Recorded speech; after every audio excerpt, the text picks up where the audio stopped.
junto nós estarmos dando continuidade ao assunto que nós estamos ensinando a respeito da nossa alma.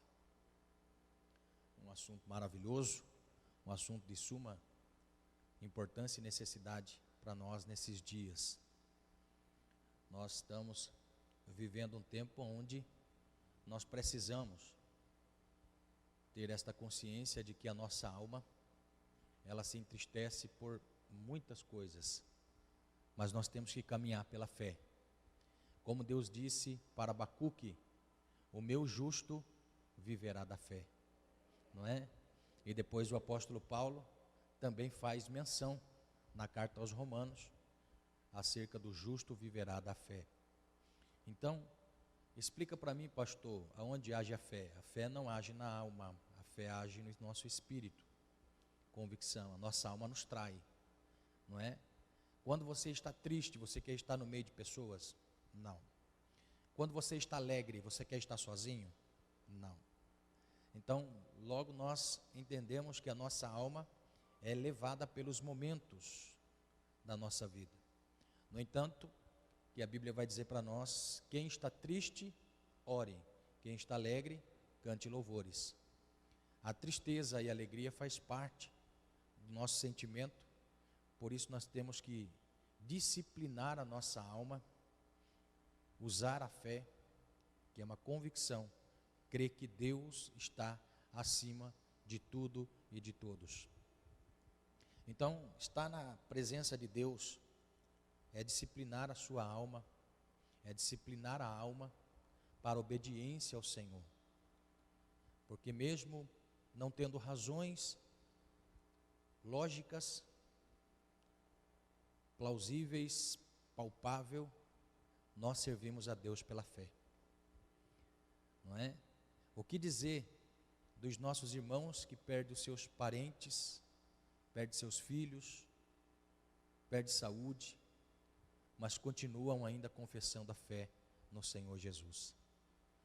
Isto é uma convicção da fé e nós precisamos entender para não sermos levados pelo nosso sentimento, que é muito traiçoeiro, que nos trai com muita facilidade.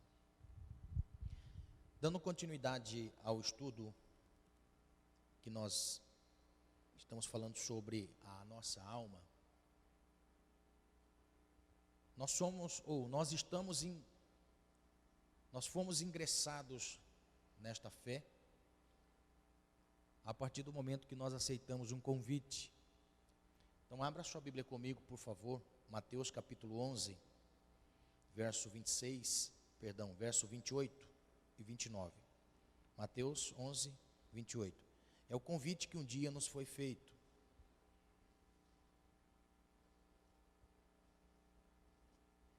Mateus capítulo 11, verso 28.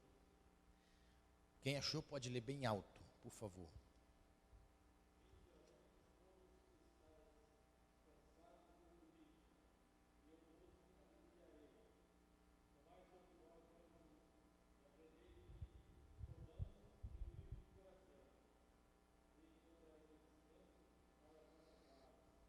Aleluia. Amém? Glória a Deus. Então, nós somos ingressados na fé após um convite. Após o convite de Jesus, vinde a mim. Jesus, ele disse, vinde a mim os que estáis cansados e oprimidos, e eu vos aliviarei. Semana passada eu falei sobre isso. Nós aceitamos o convite para andar pela fé, crendo naquilo que Jesus nos disse. Ser cristão, ou professar a fé em Cristo, demonstra a nós e denota a nós a obediência à sua palavra. E Jesus nos convidou para fazer parte desse reino. E Ele deu sobre nós uma responsabilidade de estarmos carregando esta responsabilidade de sermos cristãos.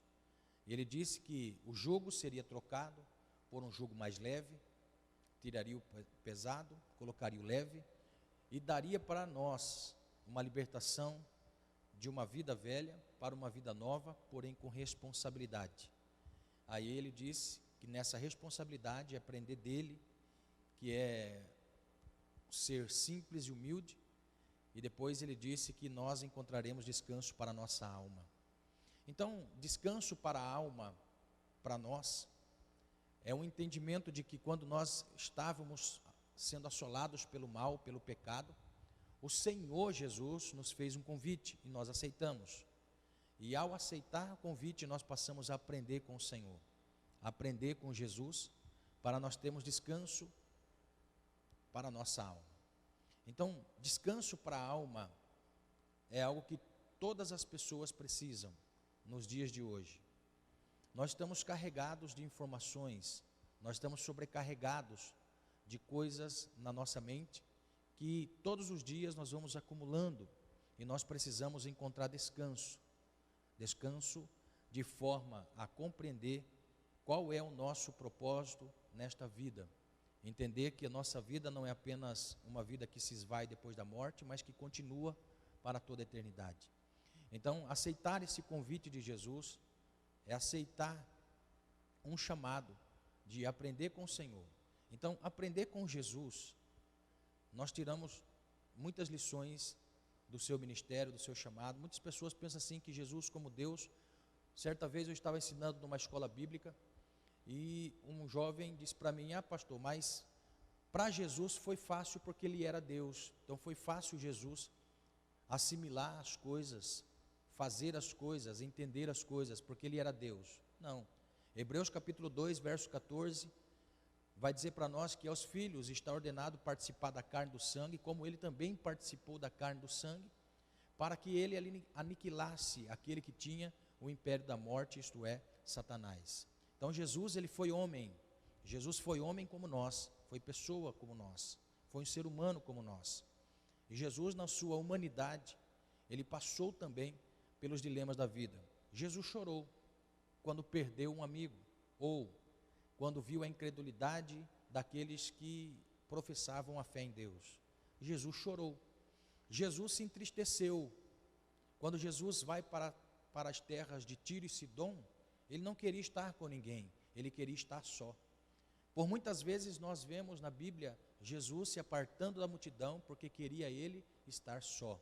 Então Jesus tinha alma, como nós temos uma alma que tem um sentimento. Jesus também foi uma alma com sentimento. E nesse momento em que Jesus ele expressava para nós a sua alma humana, esta alma que nós temos, humana, que se entristece por aquilo que vê, por aquilo que ouve, se entristece pelas circunstâncias que a vida nos apresenta, alegra-se pelos momentos bons. Então, alegria e tristeza faz parte da nossa alma, e Jesus mostra para nós. Então, aprender com Jesus, muitas pessoas têm a ideia do Jesus que não sofria nada. Não, Jesus sofria. Jesus tinha sentimento. E quando nós olhamos para Jesus com sentimento, ele sabia lidar com os seus sentimentos. Expressar o seu sentimento não significa fraqueza. Estou triste, todo mundo me vê triste. Isso não é menosprezar, diminuir alguém. De expressar o seu sentimento. Por quê?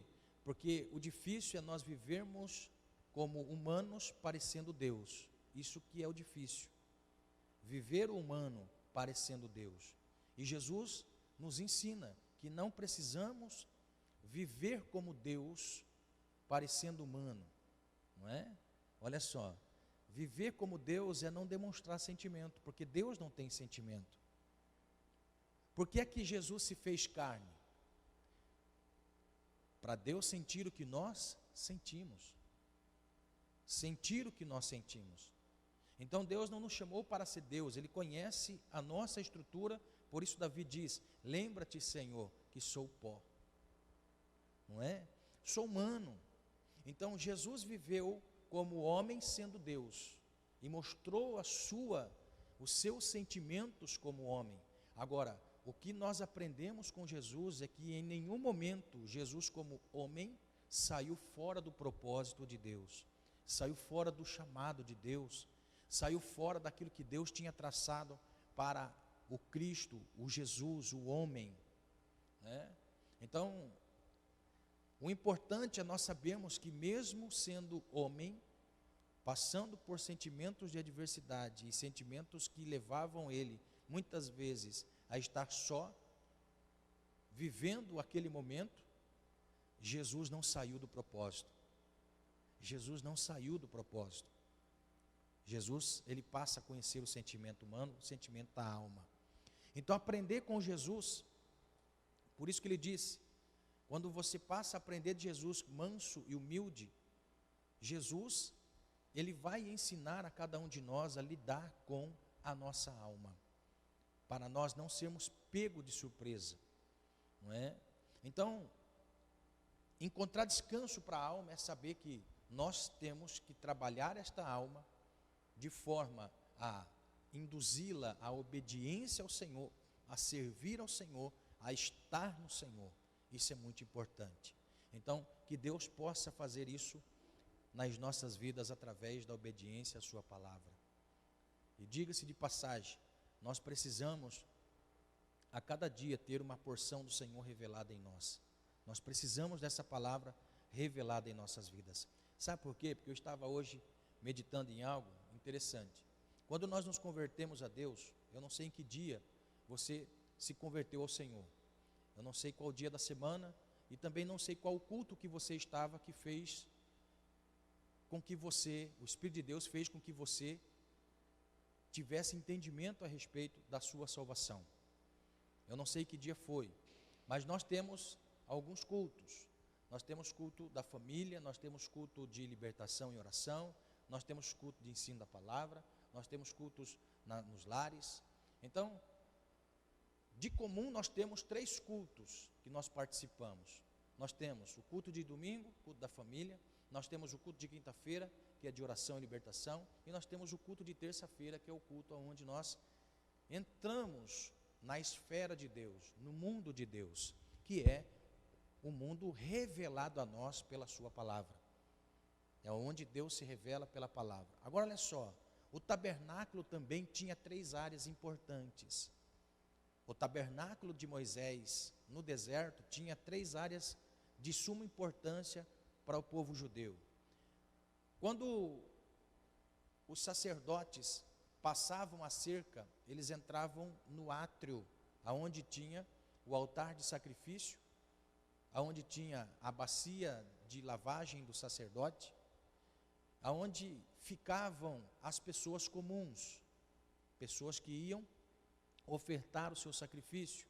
Eles entravam no átrio do tabernáculo. Então, no átrio do tabernáculo, uma vez por ano, todas as famílias ficavam de frente ao tabernáculo, esperando o resultado daquilo que estava acontecendo no Santo dos Santos, a respeito do perdão dos pecados. Então, imagine comigo, no culto de domingo, as pessoas, as famílias, tinham acesso ao átrio, aonde se ofertavam os seus sacrifícios.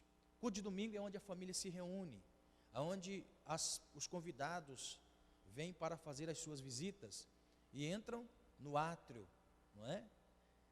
Só que olha só, assim bem como na quinta-feira é o culto do serviço, é o culto da oração, é o culto da imposição de mãos, é o culto da manutenção. Aí logo nós entendemos que o lugar santo é o lugar de transição do sacerdote, aonde ele trocava os pães, aonde ele reparava o azeite da lamparina ou o azeite do candelabro que estava ali dentro, aonde ele vê as brasas do incenso com os seus aromas, aonde tinha a mesa com os pães da preposição, que todo sábado era trocado.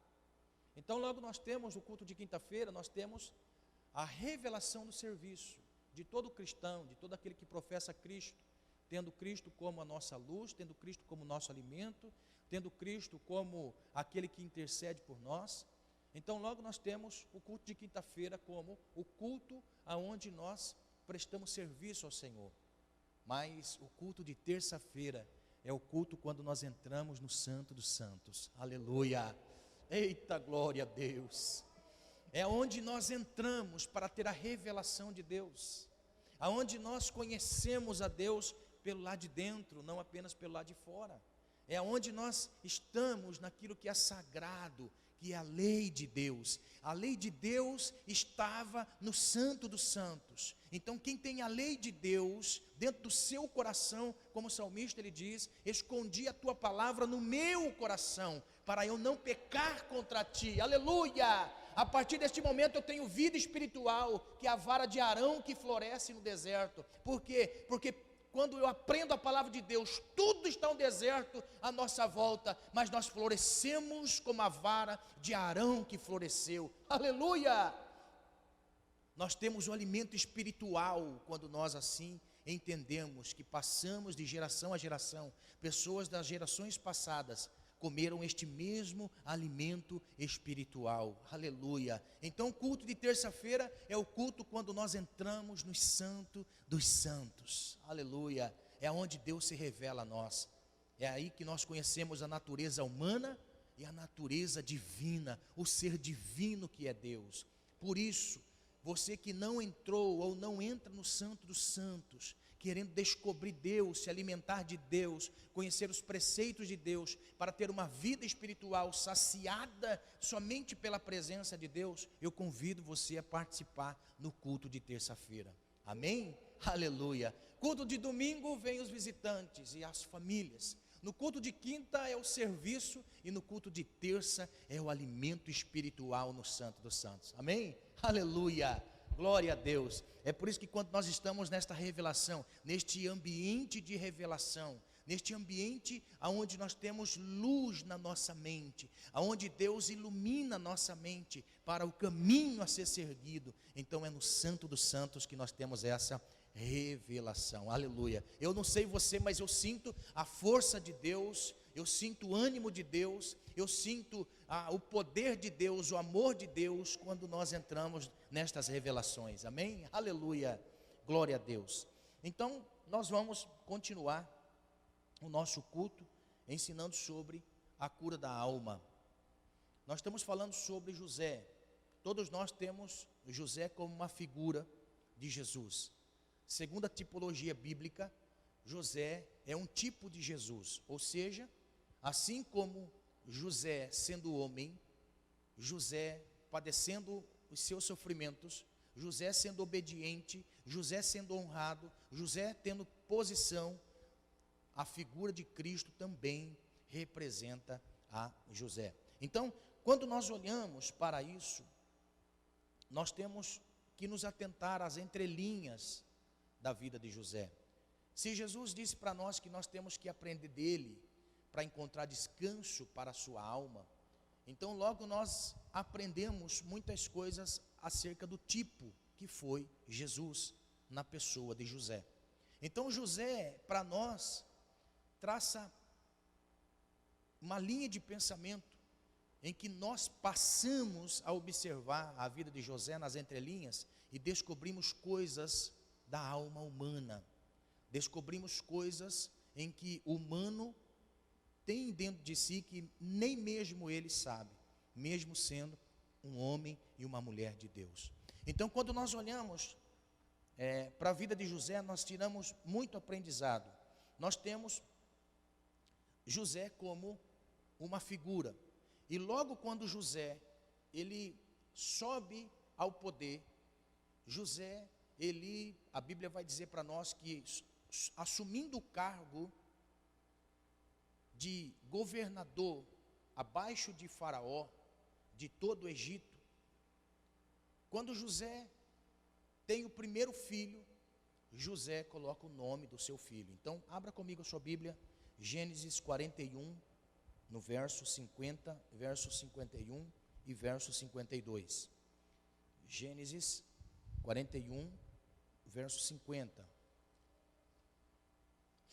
A palavra do Senhor, ela vai dizer assim: E nasceram a José 2 filhos, antes que viesse o ano da fome, que lhe deu Asenate, filha de Potífera, sacerdote de On. E chamou José o nome do primogênito de Manassés, que significa que faz esquecer, porque disse: Deus me fez esquecer de todo o meu trabalho e de toda a casa de meu pai.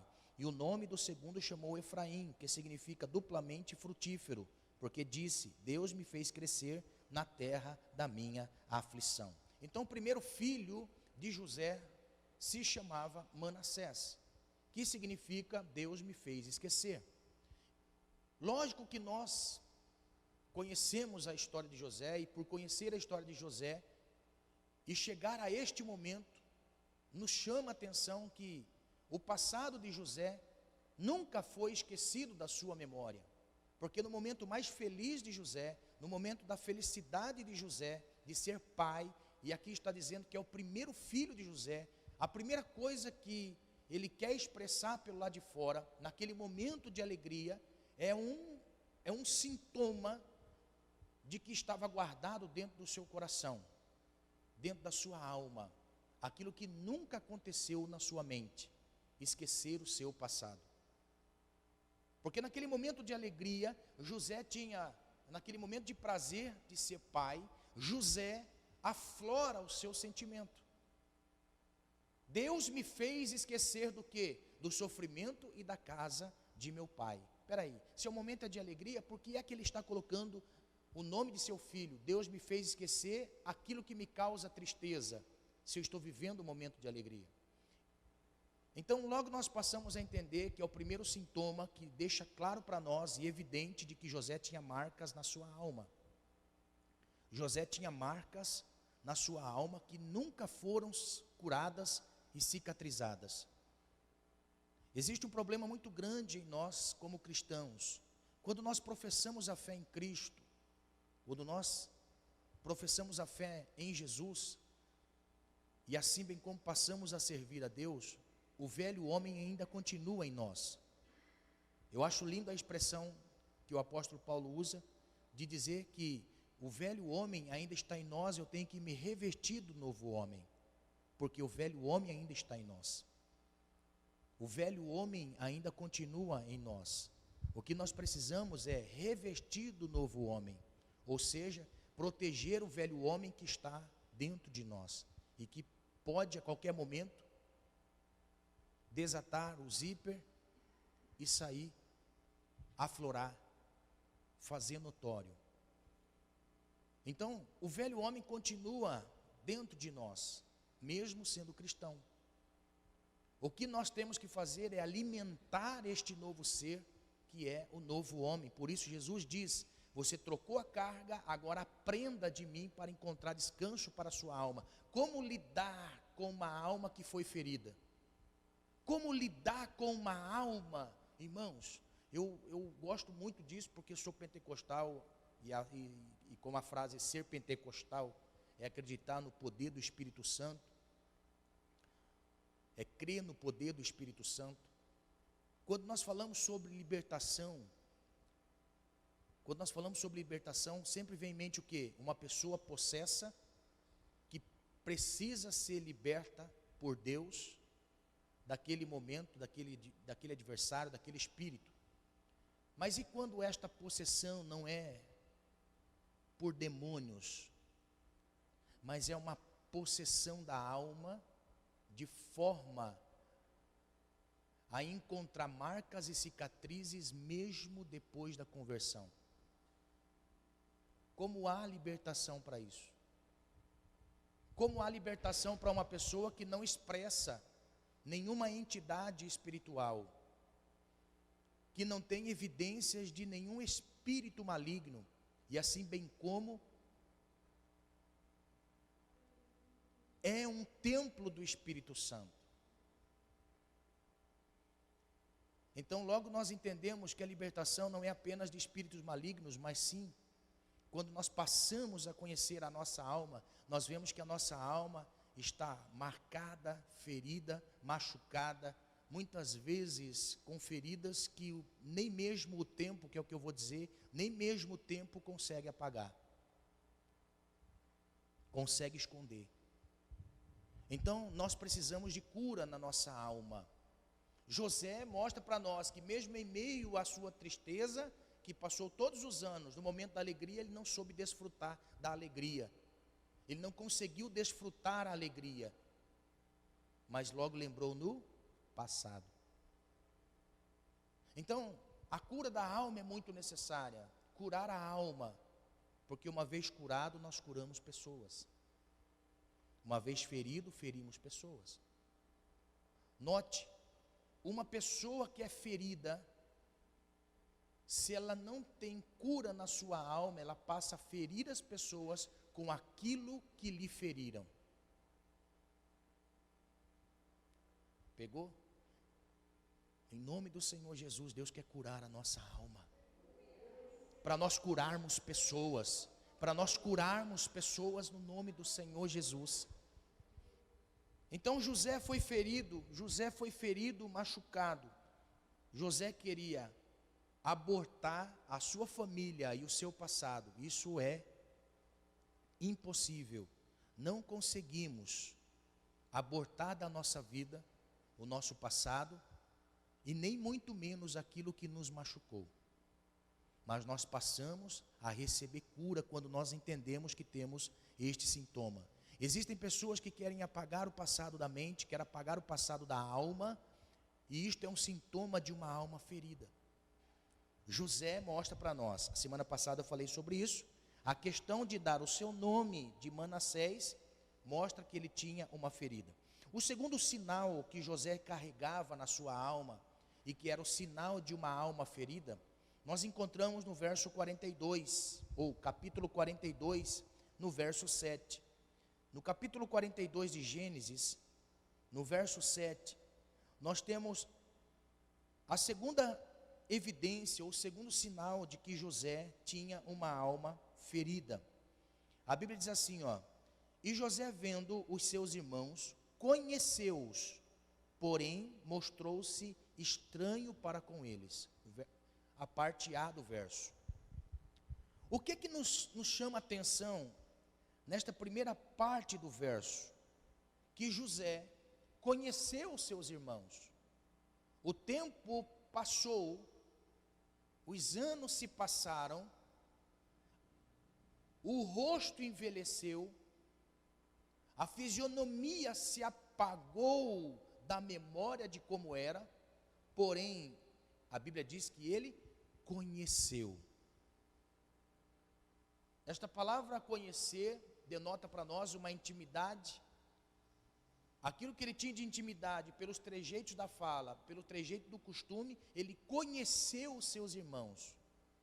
Mas o que fez José a partir do momento que ele conheceu os seus irmãos? Ele deu um abraço? Ele chorou?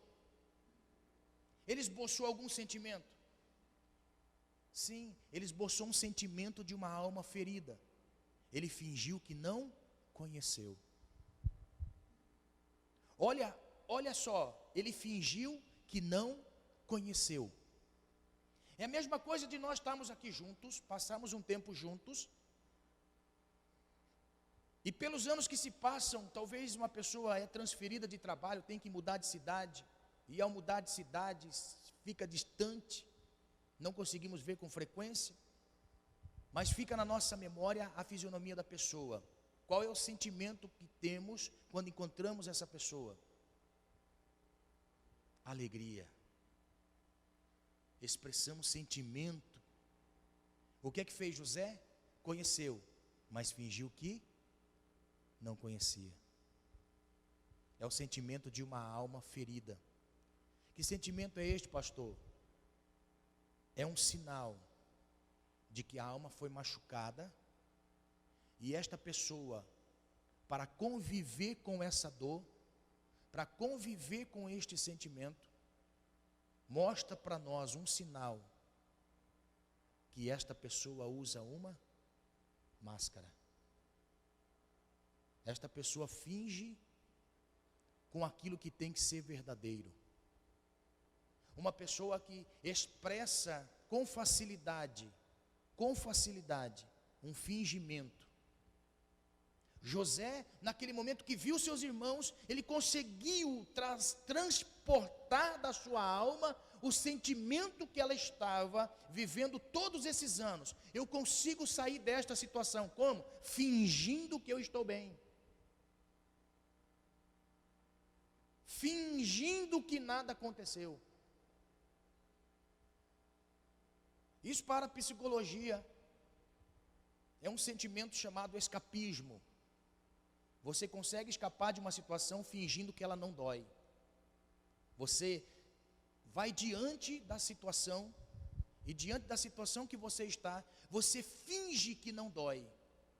Mas aquilo ali está machucando, está corroendo, aquilo ali está martirizando a alma, ferindo, flagelando a alma, fingindo que não está doendo, mas no fundo é uma dor indescritível. Então, quando uma pessoa, por muito tempo, vai fingindo algo, esta pessoa é apta para enfrentar as situações de forma a fingir que não dói. Fingir. E aqui nós aprendemos com José que isto é o sinal de uma alma ferida. Mascarar a dor, mascarar o problema, mascarar a pessoa. José, quando ele viu seus irmãos, não esboçou sentimento. Por quê? Porque ele conseguiu mascarar, fingir que não conhecia. Ó, é uma doença que muitas pessoas estão vivendo nesses dias. Mascarar, fingir. Irmãos, isto é uma característica daquilo que Deus abomina. Quando nós olhamos para o livro de Jó, abra sua Bíblia comigo, Jó capítulo 2. Eu vou ensinar um princípio aqui, que José, ele demonstrou com facilidade a máscara da sua dor, a máscara para enfrentar situações. Jó capítulo 2, verso 3, aqui tem um segredo muito importante para nós, que estamos aprendendo com o Senhor. A palavra do Senhor diz assim, ó: e disse o Senhor a Satanás: observaste o meu servo Jó? Porque ninguém há na terra semelhante a ele. Homem o quê? Qual é a primeira característica que Deus dá de Jó? Homem sincero. Ó, a primeira característica do homem Jó, que Deus deu testemunho para uma entidade espiritual, é a primeira característica relevante para Deus. Haja visto assim, que quando você começa a fazer uma lista, você começa a fazer uma lista daquilo que te falta, aí você precisa comprar no supermercado, isso é frequente, né? Aí você começa colocando o quê? Aquilo que é mais importante, aí se o dinheiro der, você compra o resto. Está entendendo? Porque você foca naquilo que é necessário, depois você foca naquilo que é supérfluo. Primeiro você foca naquilo que é essencial, não pode faltar, e depois as outras você dá um jeito, se der, você compra. Então, Deus fez uma lista de Jó, e quando Deus vai dar testemunho de Jó para uma entidade espiritual, a Bíblia vai dizer o quê? Que Deus dá a primeira característica, sinceridade. Então logo nos chama atenção. Logo nos chama atenção a sinceridade. Depois as outras características: reto, sincero, reto, temente a Deus, desviando-se do mal. Agora olha só o que ele vai dizer, irmãos, isso aqui é importante, e que ainda retém a sua sinceridade, preste atenção nesta palavra, sinceridade. Ele continua retendo a sua sinceridade, devido a quê? A vários ataques deste elemento Satanás. Porque o texto está aqui, olha o que Deus vai dizer: havendo-me tu incitado contra ele para o consumir sem causa. Aqui Satanás estava incitando Deus, quando tentava Jó, para ver se tirava de Jó a sinceridade para com Deus. Olha só que interessante, é o primeiro requisito que Deus dá testemunho de Jó, é o primeiro requisito de testemunho que Deus dá em relação a Jó, e é a primeira característica que Satanás tenta roubar de Jó, para incitar a Deus em um erro. Diante de Deus, Deus está dizendo assim, está vendo lá, meu servo Jó, que todos os dias você me incitava, tentando ele, para fazê-lo cair da sua sinceridade, e perder a sua fé, para tentar contra mim, que por muitas vezes você tentou condená-lo. Você está entendendo? Então denota a nós que não foi só neste momento que Satanás intenta contra Jó, mas Deus diz para Jó, eu tenho um servo lá, que você tentou todos, incitou todos, conseguiu vencê-los, fazendo-os deixar de ser sincero, manchando, maculando, mas está vendo lá, o meu servo, este é sincero. Agora olha a palavra que Deus usa, que é a primeira palavra que Deus usa contra Satanás, observaste, está aí no texto, não está? Observaste o meu servo Jó. Sabe o que significa essa palavra observar? É muito mais do que eu fazer assim, estou observando o Jair, está elegante. Estou observando a irmã Ivanilda. Estou observando a irmã Maria, Claudete, a Josefa, o Alexandre, Sabrina, a Ana. Estou observando. Mas estou observando o lado de fora. Agora olha só, esta palavra, ela transcende. Esta palavra, ela penetra neste ser interior que há em você. Porque a palavra, se você quiser anotar, pode anotar. Ela significa leb. L-E-B. Leb. Que significa ser interior. Aleluia. O que é o ser interior? A alma. Que está protegida por essa embalagem. Que pode, esta embalagem pode usar máscara. Mas a alma não usa máscara. Aleluia, aleluia, meu Deus, aleluia.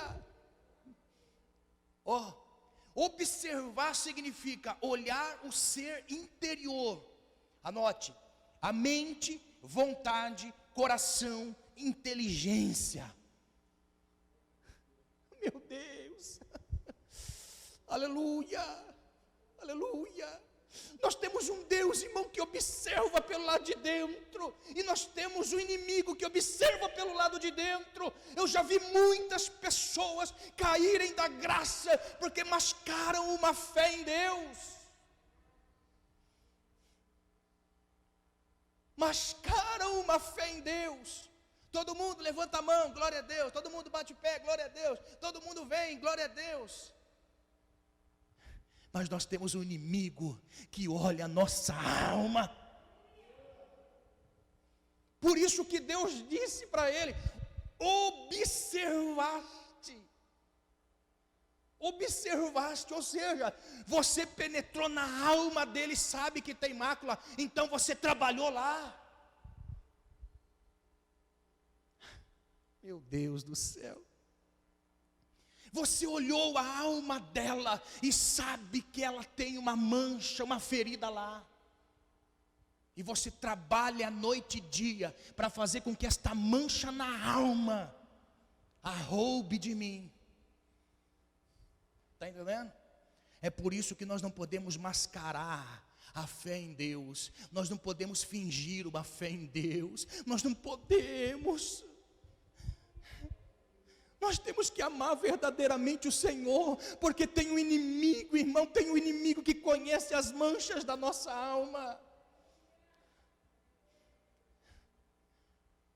Você intentou contra mim, tentando ele todos os dias, para perder aquilo que ele tem de maior valor: sinceridade. Sinceridade.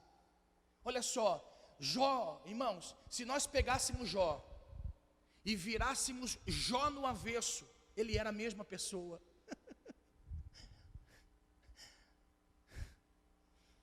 Se nós pegássemos Jó e pudéssemos inverter, conhecer o espírito, a alma e depois o corpo, nós iríamos notar que Jó era a mesma pessoa. Oh, irmã Ivanilda.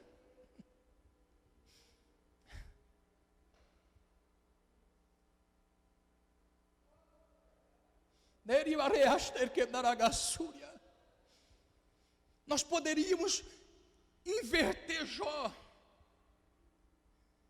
E invertendo Jó, conhecendo o seu espírito, nós iríamos passar pela sua alma e iríamos ver que o seu corpo não tinha nada de diferença. Todo o exterior de Jó, o que Jó era pelo lado de fora, Jó também era pelo lado de dentro. Aleluia, aleluia, aleluia. Por isso que a transformação do espírito é pelo lado de dentro, depois pelo lado de fora. A religião de hoje está querendo transformar o lado de fora, transformar apenas uma alma.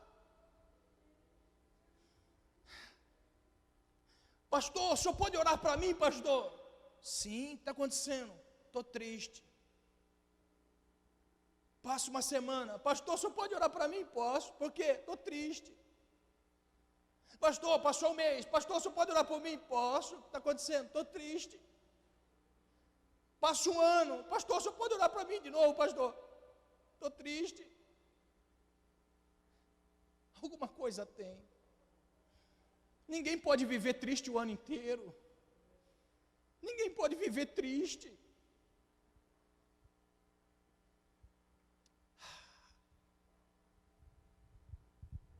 Oh, Espírito Santo.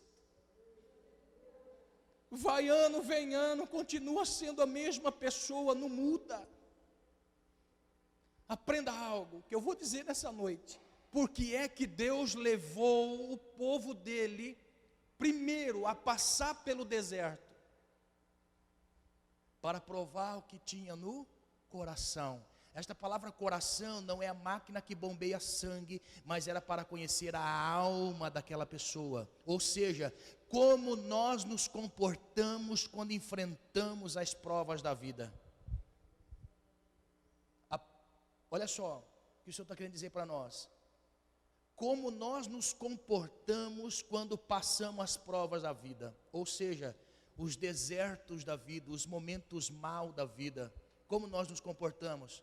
Deus está nos ensinando assim, ó. Eu estou provando o que está na sua alma, para ver se é sincero este amor para comigo, ou se me serve apenas por aquilo que tem, por aquilo que possui. Deus está dizendo para nós nessa noite, primeiro atributo de um homem que passa agora a controlar a sua alma, e assim bem como trazer cura para a sua alma, sinceridade. Por quê? Porque nós temos um inimigo que nos observa pelo lado de dentro. Ele sabe qual é o nosso ponto fraco. Ele sabe qual é o nosso ponto fraco.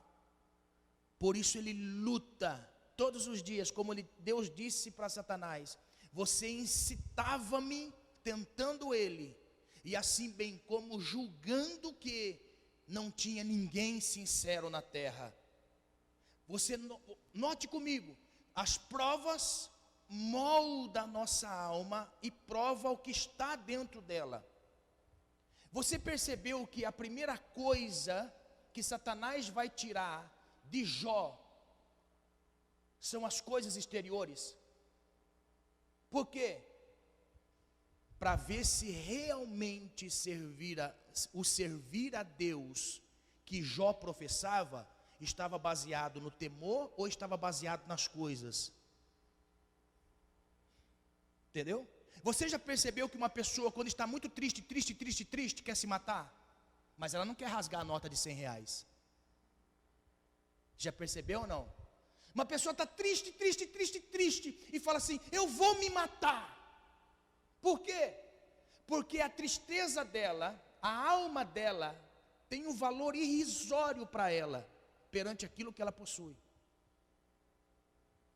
Você já percebeu que uma pessoa, quando tem tudo na vida, perde tudo da noite para o dia, o que ele quer fazer? Perder a vida? Quer tirar a vida. Note que a primeira coisa que Satanás tenta a Jó, depois da permissão de Deus, era roubar tudo que possuía: bens, posse, família. Roubar tudo.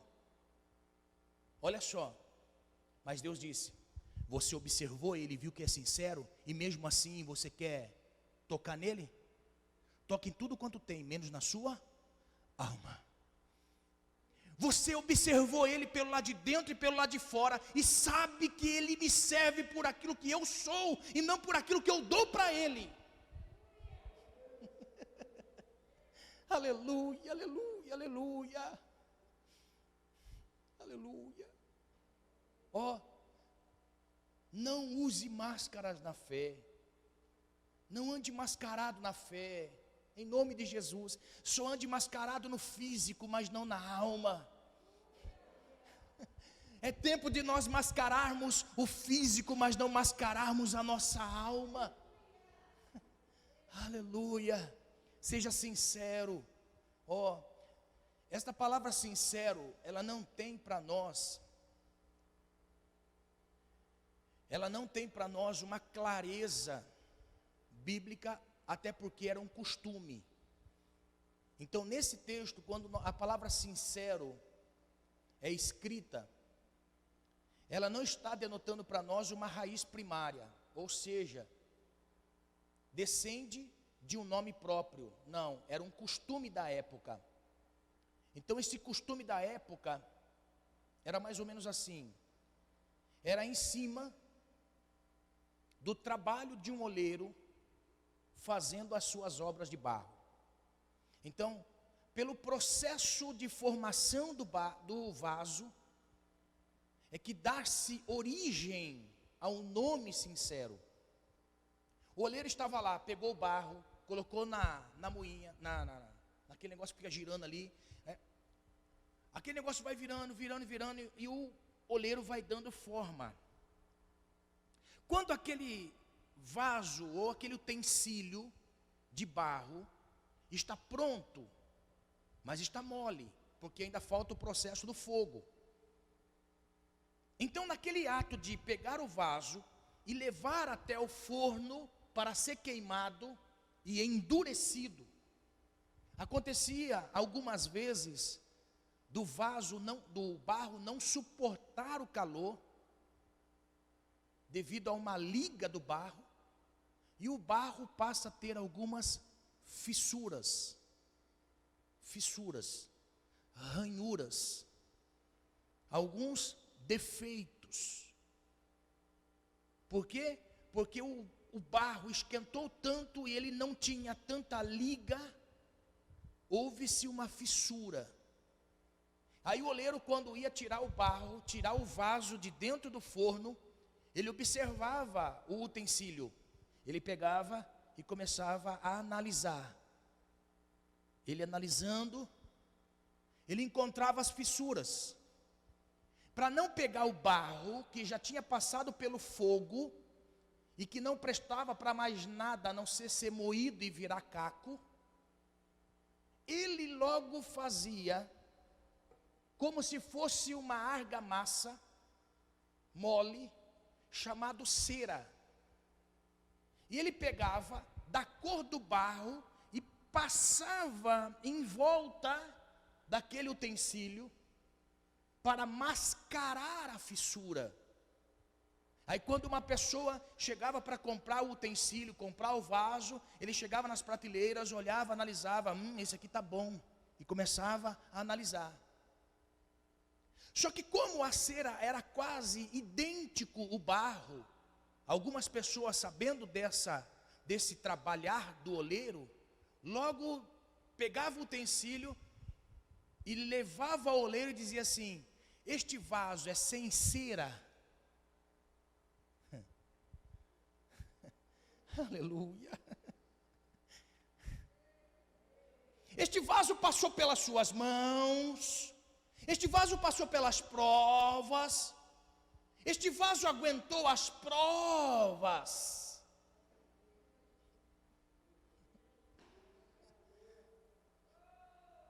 Se ele aguentou as provas, ele é sem cera.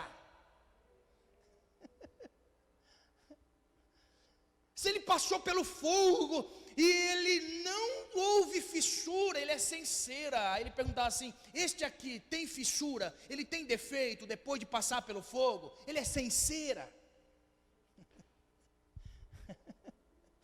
Aleluia, aleluia, aleluia. Quantas pessoas que passam pelo fogo, irmão, e não são aprovados por Deus, e parece que são aprovados porque usam uma cera.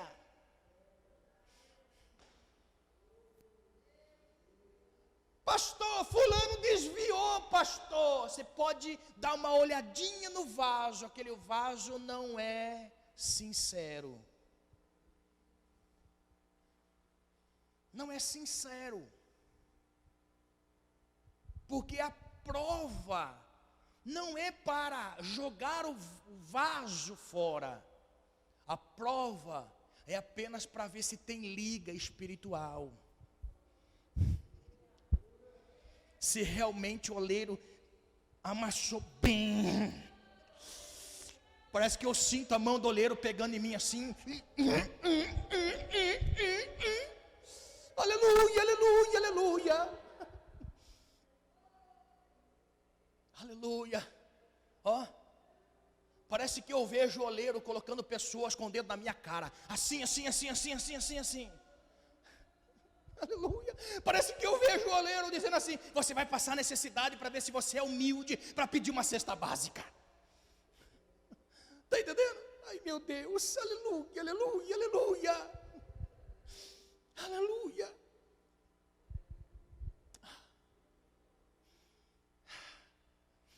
Oh meu Deus.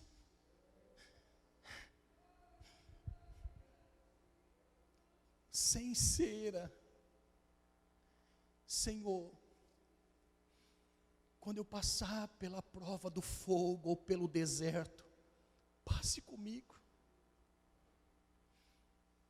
Aleluia. Irmão, olhe só que lindo. O problema não são as fissuras.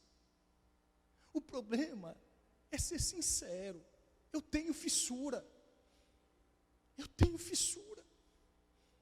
Eu sou sincero com Deus. Olha só, sinceridade tem duas vertentes. Sinceridade tem duas vertentes. Vertente para aquele de cima e vertente para este de baixo. Por que é que Jesus andou com 12? Para ver a sinceridade dos 12. Mas no meio dos 12 tinha um que queria mascarar o vaso. Tinha um, irmão, olha só que coisa linda. Jesus vai nos levar a ser provado naquilo que nós somos atraídos. Ó, Pedro era afoito. Pedro, qualquer coisa, ele estava tomando a frente. Jesus chamou para estar junto dele. Jesus chamou João, mais calmo, mais tranquilo. Jesus chamou duvidoso. Jesus chamou Judas. Olha só, por que é que Jesus não colocou nenhum outro para ser tesoureiro? Porque ele sabia, tem um aqui que tem uma mancha na alma, e eu quero prová-lo no fogo.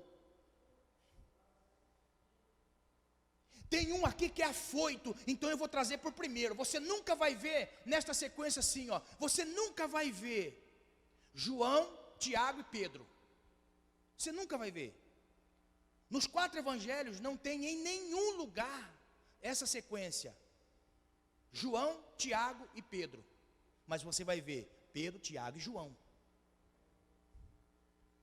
Por que que Jesus sempre dizia assim: eu vou orar sozinho, vem comigo, Pedro? Porque Pedro era alguém que era afoito. Talvez Pedro levantando, eu tenho que conjecturar isso. Eu tenho que conjecturar isso. Ó, Pedro levantando. Está vendo? Todos vocês ficaram. Só eu. Ele só lembrou do meu nome primeiro. E como é difícil elogiar alguém. Como é difícil elogiar. Preste atenção comigo. Por quê? Porque quando Jesus chama Pedro, fica 11 sentado olhando a cena. É assim que eu consigo imaginar. Um que tinha uma enfermidade na alma, voltado para o dinheiro, Jesus fala assim: você vai ser o meu tesoureiro. E você que é afoito, Pedro, eu vou sempre chamar você em primeiro lugar, para você controlar a sua animosidade, para você controlar este espírito afoito que está em você, para eu curar a sua alma e mostrar para você, Pedro, que você tem que enxergar que você é igualzinho aos outros.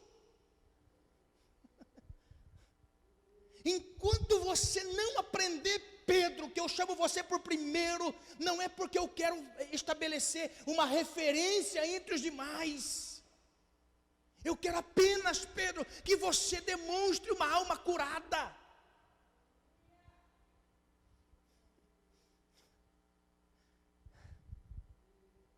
Está entendendo?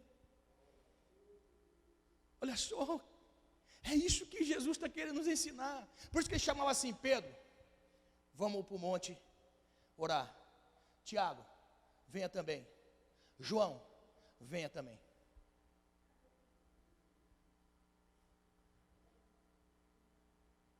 Vocês estão conseguindo pegar, irmão? Eu posso continuar assim ou eu preciso abaixar? Aleluia! Tudo que Deus faz na nossa vida, depois que nós aceitamos a fé, é moldar uma alma, curar uma alma ferida pelo pecado.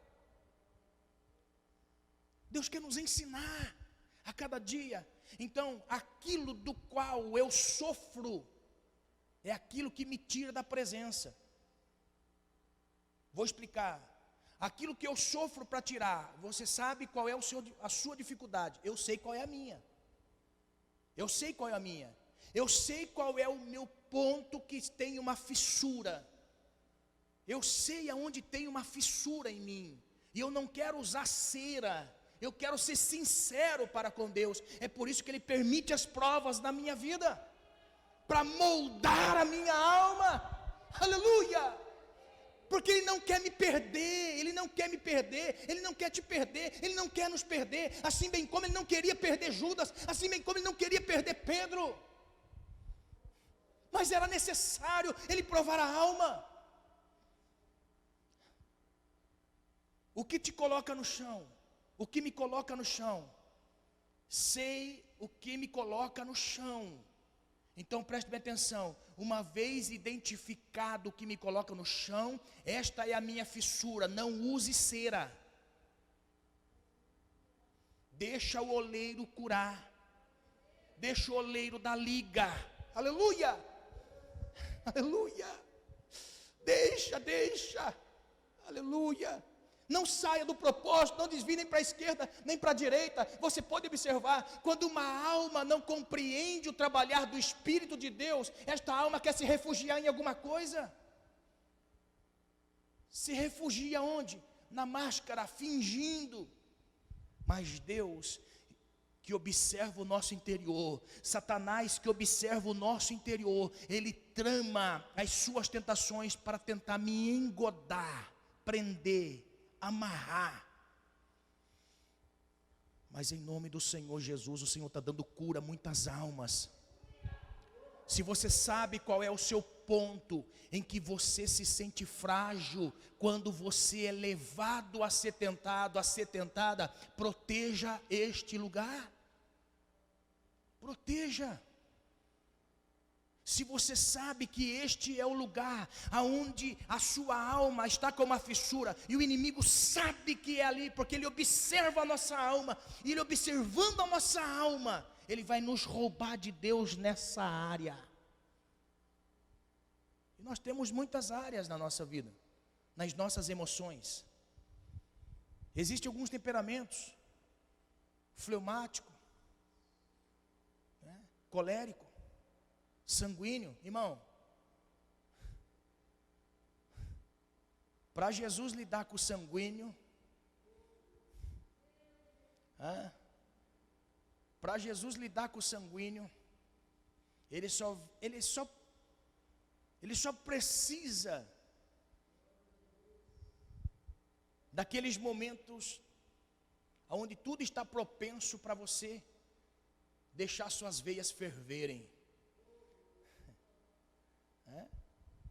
Aleluia. Não, eu não preciso de muita coisa, não. Eu me converti, mas a minha boca não. Mexe comigo. Ó o sanguíneo, ó o sanguíneo. Comigo não, escreveu, não leu, eu sou igual a espada do Zorro. Rabisco no chão. O sanguíneo, meu Jesus. Amém? Irmãos, o colérico é aquele que sempre está para baixo. Nada está bom. Tudo, está entendendo? São os temperamentos. Qualquer dia desse eu vou ensinar sobre os temperamentos e o Espírito de Deus. Mas olha só, vamos voltar. Nós não podemos usar uma máscara espiritual, uma máscara de quem nós não somos. Nós temos que ser sinceros. Sinceros para com Deus e sinceros para com os outros. Nós precisamos ser sinceros uns para com os outros. Por quê? Porque assim nós cumprimos um mandamento, que é levar as cargas uns dos outros. Se eu sei que você tem uma carga pesada e que o seu vaso tem uma fissura numa determinada área, e você é sincero na sua vida com Deus, na vida com pessoas, você pode ter certeza que nós vamos respeitar esta fissura e nós vamos levar as cargas uns dos outros. Mas você já percebeu que nós não assumimos isso? Pelo contrário, usamos uma máscara da santidade muitas vezes. Usamos uma máscara. Jesus, ele sempre nos ensina isso. Assim bem como José nos ensinou isso. José olhou para os seus irmãos e fingiu que não os conheceu. Usou uma máscara. O tempo que ele passou de sofrimento, quando ele se depara com a realidade, ele prefere escapar do que aceitar. Ele prefere fugir do que enfrentar a realidade. Ele podia ter dito de primeira instância: vocês são os meus irmãos. Vocês são os meus irmãos. Eu perdoo vocês. Mas José não. José olhou e fingiu que não conheceu. Por isso, se Deus te der riqueza, se Deus te der abundância, quantas pessoas que eu conheci que não puderam ter riqueza, porque quando pobre, quando necessitado era uma pessoa, e quando tiveram bastante viraram a cabeça. Tem pessoas que usam coisas para mascarar a realidade da vida, assim bem como José. José olhou para os seus irmãos e fingiu não conhecê-los. Primeiro sinal de uma alma que está ferida, machucada e precisa ser curada. Fingimento. Para com Deus nós precisamos ser sinceros. Para com pessoas, para nós formarmos uma amizade sincera, nós temos que ser sinceros. Eu procuro ser o mais sincero possível daquilo que eu sou para as pessoas. Por isso que muitas vezes sou mal compreendido em alguns pontos, por causa da minha sinceridade. E quem é sincero muitas vezes se frustra, porque logo imagina que as pessoas também são sinceras no seu trato. E quando você se depara com a realidade, você quase abandona a fé. Nós precisamos ser sinceros para com Deus e para com pessoas. O sinal de uma alma ferida é usar máscaras. As máscaras nós temos que usar somente no físico. A nossa alma tem que ser sincera, porque nós temos um inimigo que conhece a nossa alma, conhece aquilo que está na minha alma, meu ser interior. Nós temos um inimigo que conhece. Por isso que Deus disse para Satanás: observaste o meu servo Jó. Você penetrou no seu ser interior e você viu que ele me ama, não por aquilo que eu dou a ele, mas por aquilo que eu sou na sua vida. É por isso que Deus permite as nossas tentações, é por isso que Deus permite sermos tentados, é por isso que Deus permite passarmos pelo deserto, é por isso que Deus permite, para provar o que está na nossa alma. Eu quero, em nome do Senhor Jesus, que a todos que estão aqui, que estão pela internet, viva uma vida sincera diante de Deus. Seja sincero diante do Senhor. Se você tiver alguma coisa, se não tiver, seja sincero. A maneira da qual você serve ao Senhor, sirva a Ele, porque nós temos um inimigo que observa o nosso ser interior, está observando o nosso ser interior. Em nome do Senhor Jesus, Ele não quer perder a sua alma. Ele não quer perder a sua alma. A semana que vem eu vou dar continuidade, amém? Eu vou falar sobre a alma agressiva, ou a ferida em forma de agressão, que é o sinal da nossa alma. Quando nós vemos uma pessoa agredindo, é porque esta pessoa tem uma ferida na alma. Então a semana que vem eu vou falar sobre isso. O sinal de uma alma ferida, quando ele usa a agressão para se proteger. Amém? Será muito forte também, eu convido você a participar conosco. Que Deus assim nos abençoe, que o nome do Senhor vá diante de nós. Eu não sei você, mas quando a gente vai tendo essa revelação de Deus assim, não dá vontade de terminar, né, irmão? Dá vontade de continuar, né? A hora passa, não é? A hora passa, mas o Senhor quer trazer alegria na nossa alma.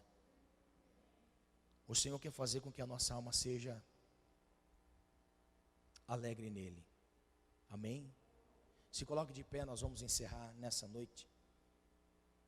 Eu quero orar nessa noite, para que o Senhor, que conhece os nossos corações, nos faça também enxergar os nossos corações. Porque nós somos um ser muito difícil de se conhecer. Nós somos um ser difícil de se conhecer. Muitas vezes nós não nos conhecemos a nós mesmos.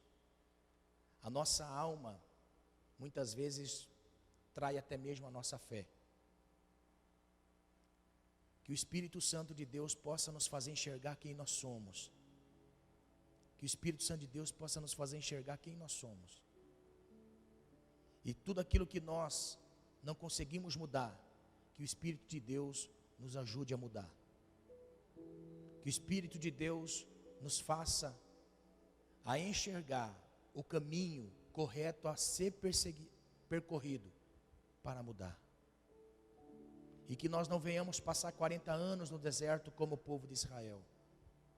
40 anos na mesma prova, porque a alma deles não mudou. Deus quer sarar a nossa alma. O Senhor está querendo sarar a nossa alma. O Senhor quer curar a nossa alma.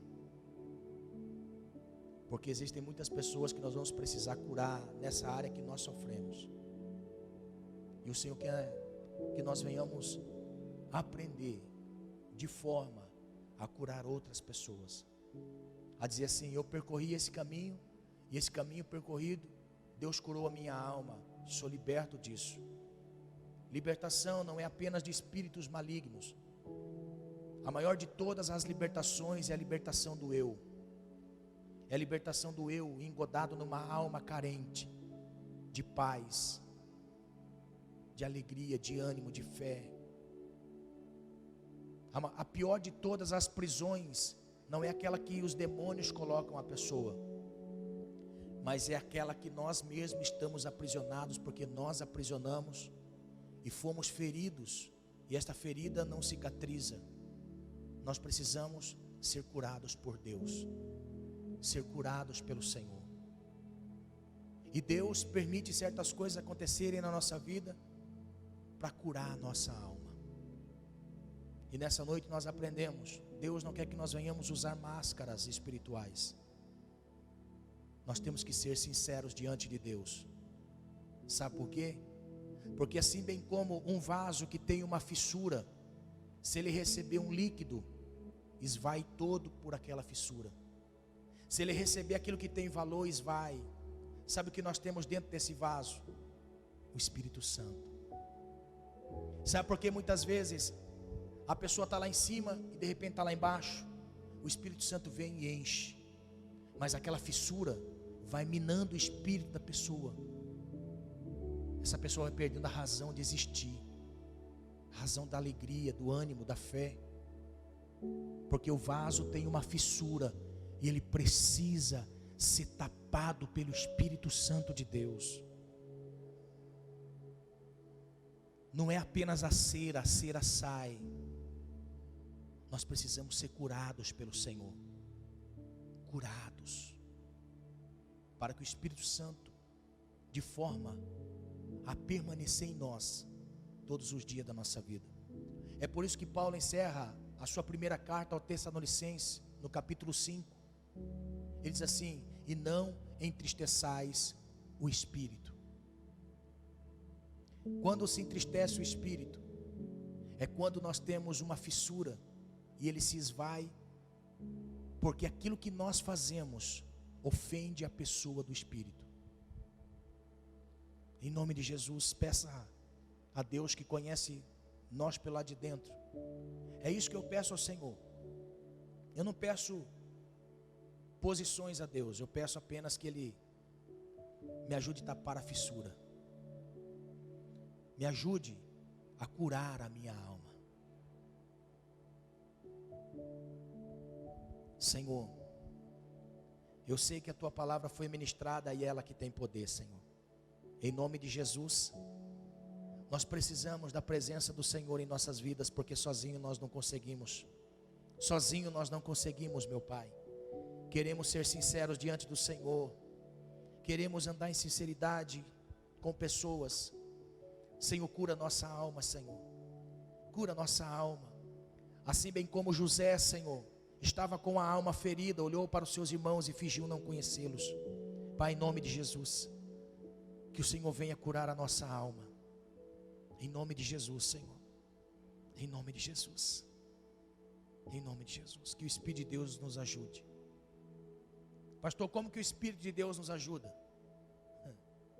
Quando uma pessoa fala assim: Senhor, me dá paz, Ele vai dar o quê? Tribulação.